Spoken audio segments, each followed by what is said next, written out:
Asalibonani ihlobo ezithandekayo, siyadibana njalo kuhlelo lwethu Buza Ibhayibhili likuphendule. Okhulumayo umfundisi uEsindlovu, hamba lo mfundisi uOP Mpofu. Mfundisi OP. Siyabonga mfundisi. Salibonani balaleli. Siyalamukela njalo ehlelweni lwethu lwale iviki lapho sifunda khona iBhayibhili sindawonye. Okhulumayo umfundisi uOP Mpofu. Siyabonga. Siyabonga mfundisi. Singakaxoxi balaleli, ngithanda ukuthi ngitsho engukhuluma amaviki wonke ukuthi ibhuku umbugwalo When God Said Remember siloke silalo njalo silunika mahala. Uyathumela umbiko wakho ku 0718444196 WhatsApp 0718444196 sikuthumele ugwalo lwakho. Mfundisi Mpofu, indaba yethu lana sayichisa isigaba sokuqala. Lamhla singena esigabeni sesibili. Kunjalo. Abapostoli lesabatha abakaJesu. Kodwa sikhangela kakhulu umuca othi wona usuku lwenkosi. Kunjalo. Abathi bona ngesilungu the Lord's Day. Kuyini khona lokho mfundisi? Siyabonga. Abalaleli bazananzelela ukuthi iviki le sikhangela encwadini yokugcina eBhayibhelini. Iviki elipheleleyo sasikhangele encwadini yemisebenzi. Kukhulunywa ngabapostoli laphana. Incwadi yemisebenzi iyagoqela lokho okwenzakala kwezinye izincwadi lezo zoKorinte labobani bani. Ngoba Paul besibathola beseKorinte bese Ephesus behamba. So kusitsho ukuthi iviki elipheleleyo sibonile ukuthi kusukela kuGenesis kusiyafika ezikhathini zabapostoli lezi ncwadi abazibhalela amabandla bebelokhe begcina isabatha. So lapha sifuna ukuphuma lo mnakano wokuthi khathi incwadi yokugcina yona ke eBhayibhelini njengoba sihlangana lo mpostoli wokugcina uJohane onguye owafela ekugcineni abanye bonke sebenjani sebefile. Yikho ke sikusambulo chapter 1 iverse 10 ithi yona lapha ngiyehlelwa ngumoya ngosuku lwenkosi. Ngezwa emva kwami ilizwi elikhulu kungathi ngelophondo lisithi umuca esiufunayo lapha ngothi wona ngiyehlelwa ngumoya ngosuku lwenkosi. Esikhiweni lapha ukuthi Lord's Day.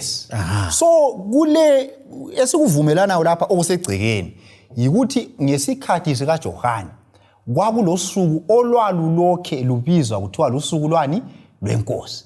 Kuthi ukuthi uJohane wayekwazi laye. Sikhumbula ukuthi sithethini uJohane ngumpostoli owafa abanye bonke sebenjani sebefile. Waphila wazoba mdala waluphala. Waluphala esengukhulu sivi. So wayelokhe ekwazi ukuthi kulosuku lwani lwenkosi. Njalo ungakhangela kuhle lapha uJohane indlela akuletha ngayo ukuletha ngesikhiwa kulento kuthiwa yi-assumption.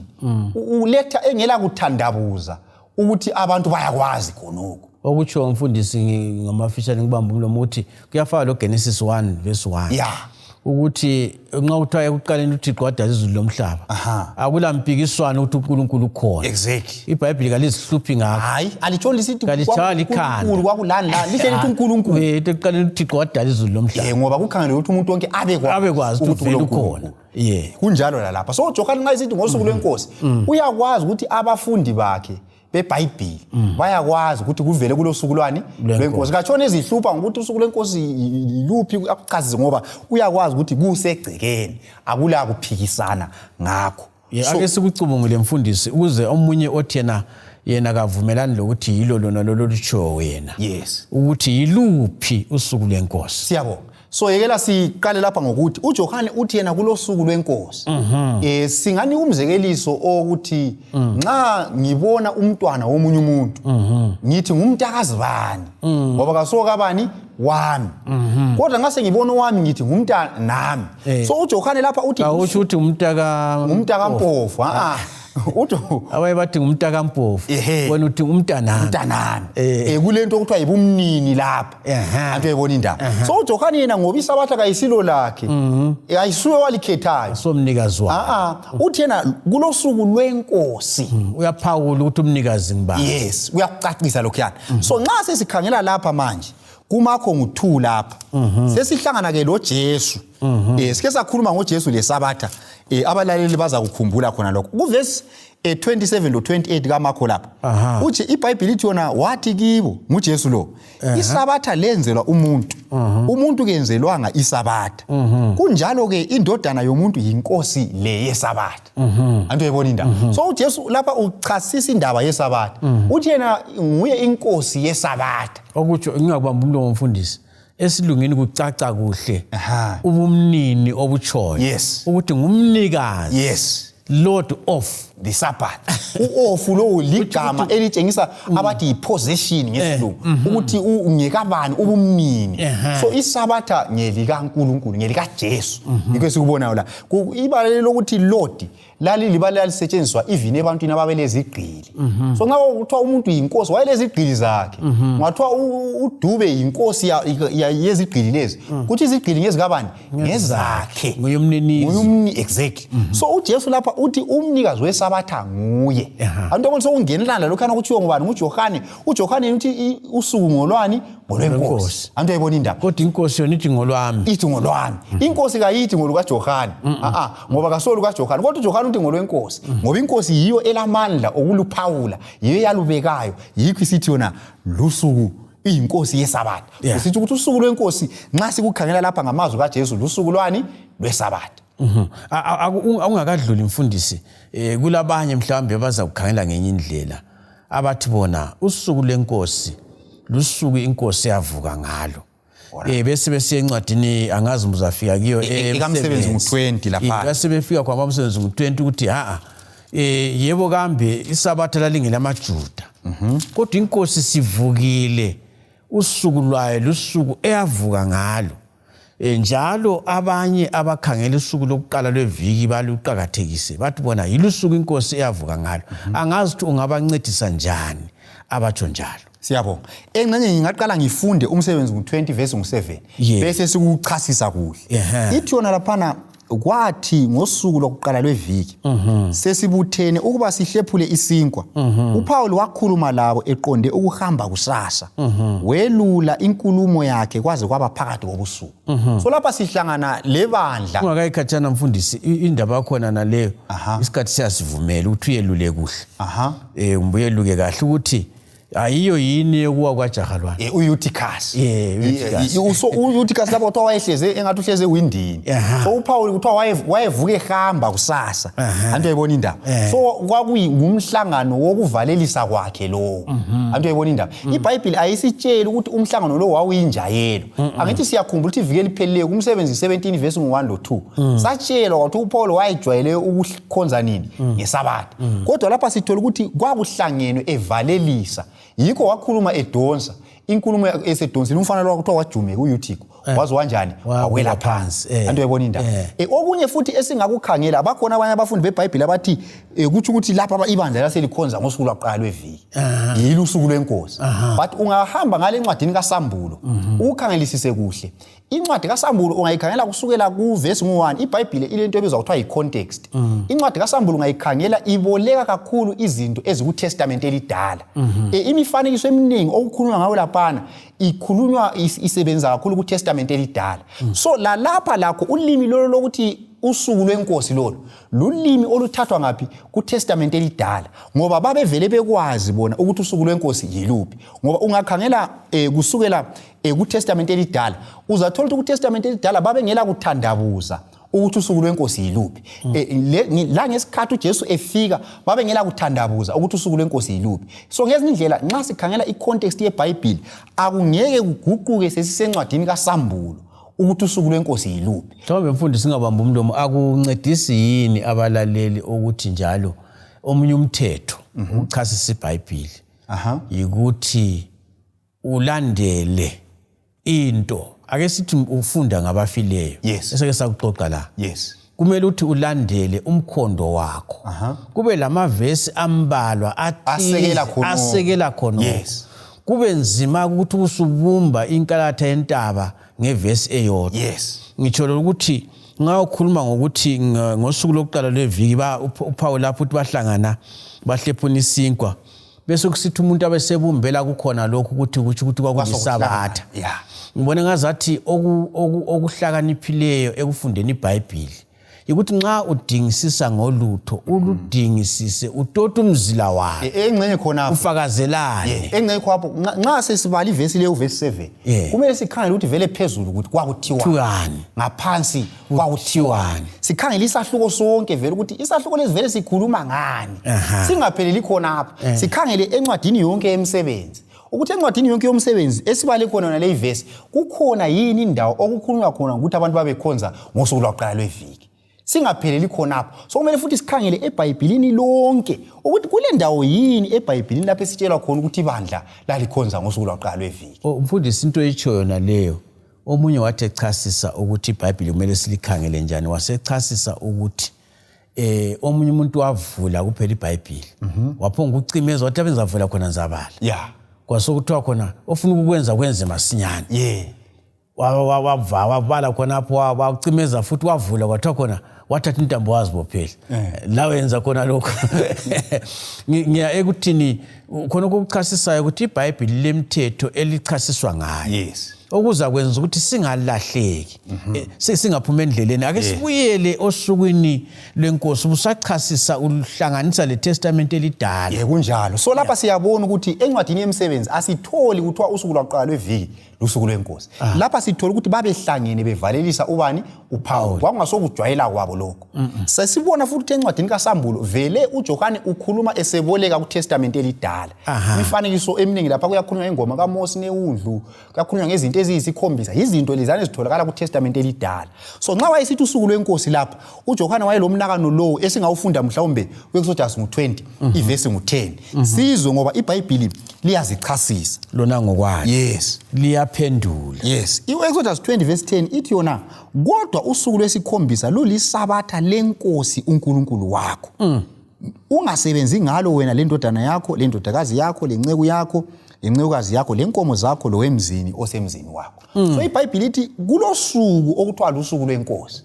njalo lapha luyacaciswa luyaqanjwa usuku lwenkosi lusuku lwesabatha isabatha ngelenkosi yikho uJohane ayelakho engqondweni yikho uJohane nanxa ekukhuluma kakuchasisi ngoba ukhangele ukuthi abafundi bakhe bafundile kuTestament elidala bayakwazi ukuthi kulosuku olulodwa phakathi kwamalanga ayisikhombisa okuthiwa lusuku lwani lwenkosi olungolwesikhombisa olulomninilo onguNkulunkulu olungakhethwanga ngumuntu olungakhethwanga libandla elithile hayi njalo engcenye okunye okungancedisa abalaleli eBhayibhelini kasilaywa ukuthi usuku lokuvuka kukaJesu siluthakazelela ngokukhonza ngalo sila ukuthi ufa lokuvuka kukaJesu kulenkonzo zakhona eziphawulwa liBhayibheli ezinjengenkonzo yombhabhathizo la ngenkonzo yesidlo inkonzo lezana ngezokuthakazelela ukufa kukabani kukaJesu but asitshelwa ukuthi sithakazela ukufa lokuvuka kwakhe ngokuthi kuthiwe usuku lwenkosi lusuku lwakuqala lweviki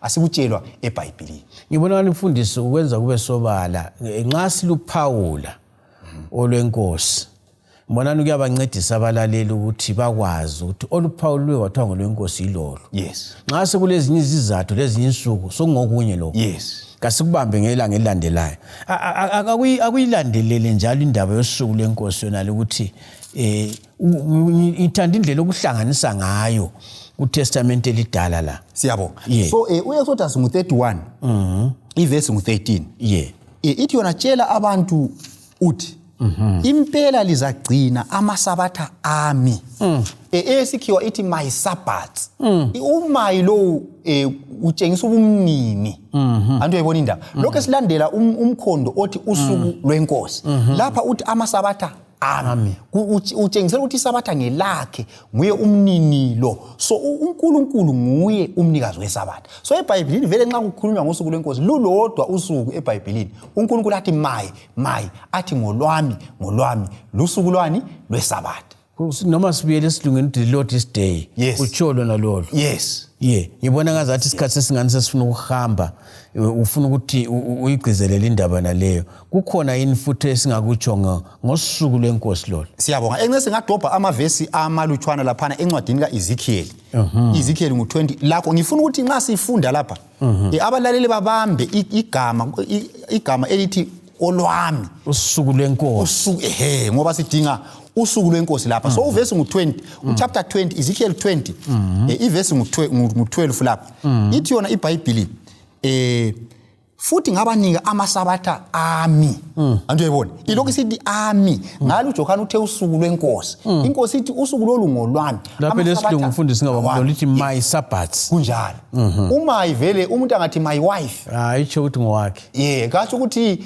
ngomunye uthi ngowami kucacile lokuyana ukuthi ukhethwe kwabanengi antu uyayibona indaba siyikho sike sanika imizekeliso kamakoti nxa bekhumbula abalaleli ukuthi ungaze kube labakhapha abangusikisi bagqoke njalo bagqoke njalo kodwa ungafika emtshadweni uyambona umakoti wesi7 ukuthi nangu yana vele kagqokanga njengabo kakufani vele akufani futhi akusoze kufane lo myeni la ngeke athi asentshintshi ingqondo ngiphana umna wakhe uyafanana anti izibongo zabo ziyafanana hayi umakoti ngumakoti ngaphandle kwamadoda agangileyo ngaphandle kwamadoda agangileyo asebengakwenza kodwa umuntu sibili umuntu olengqondo ezihlangene vele ngeke ayenze into enjalo so lapha uNkulunkulu uthi isabatha ngelami ungafunda khona phana futhi uverse 13 uyakugcizelela futhi uthi yena lamasabatha ami bayawangcolisa uverse ngu13 utsho njalo futhi igama lilandayo hilo lolo uami lo ngisa ukuthi ubumnini yes uthi umnikazi ngubani ovele waliphawulayo ngubani so nxa uJohane sithi the Lord is day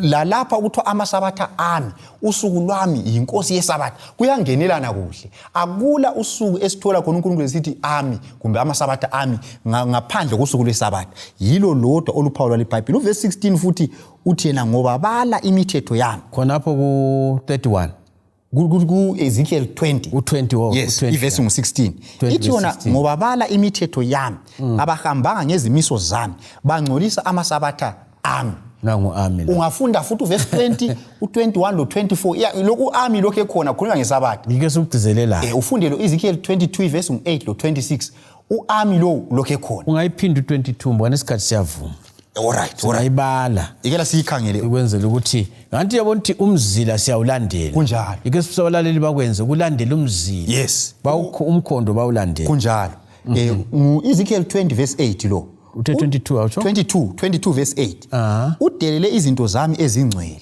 wangcolisa amasabatha ami antu yabona uami esikhiwo lokho sithi my kutshengisa ubumnini lapha so yikho ke lokho nxa usukuhlanganisa lo verse 26 utsho njalo futhi uthi bangcolisa izinto zami ezingcwele bafulathela badelela amasabatha ami so uNkulunkulu lokho egcizelela ukuthi isabatha ngelakhe yikho ke sithi thina nxa uJohane sithi usuku lwenkosi ukhuluma ngosuku lwesabatha ngoba yilo lodwa usuku eBhayibhelini uNkulunkulu athi ngolwakhe aluphawula lwabangcwele walubeka eceleni wathi abantu kabakhonze ngalo yiwo umnakano okhulunywa nguJohane into engiyithandayo mfundisi ukuthi nxa abalaleli befuna ukulonda umkhondo wendaba esikhuluma ngayo bayenelisa ukuthi bawulonde kunjalo kusukela kuGenesis uzofika kuSambulo kunjalo ukuthi kasizibumbele inkomo yomdaka hayi kodwa kulembhalo esekela khona lokho kunjalo ukuthi kulosuku uNkulunkulu aliphawulayo walubeka eceleni kunjalo singakayigqibi mfundisi okwalamhlanje indaba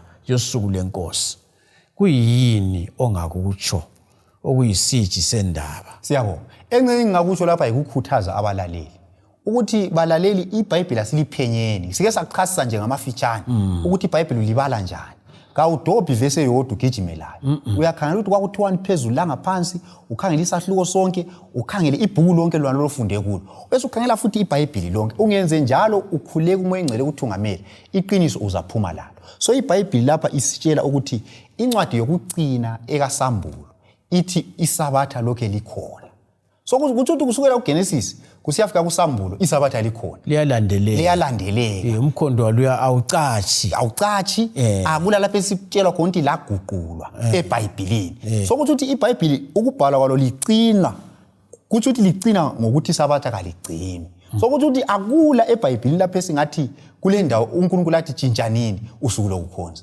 ngoba sibona incwadi yokucina ithi kulosuku lwenkosi okulusuku lwesabatha inkosi ethi ngolwayo so usuku lwesabatha lukhona eBhayibhelini kusukela kuGenesis kusiya kuSambulo akula ndawo lapho oluguqulwa khona uNkulunkulu kasiphathise njengabantu abakuthi silwamkele silugcine ngoba lulezibusiso njengoba sihlala sikugcizelele siyabonga mfundisi mbona ngazathi balaleli nasi indaba nasi ingqobe iza kuwe iza kimi nazi izibusiso uNkulunkulu akulungisele zona azibeke esukwini lwakhe olwangesabatha ezemuli yakho ezabantu abakho, ezomuzi wakho.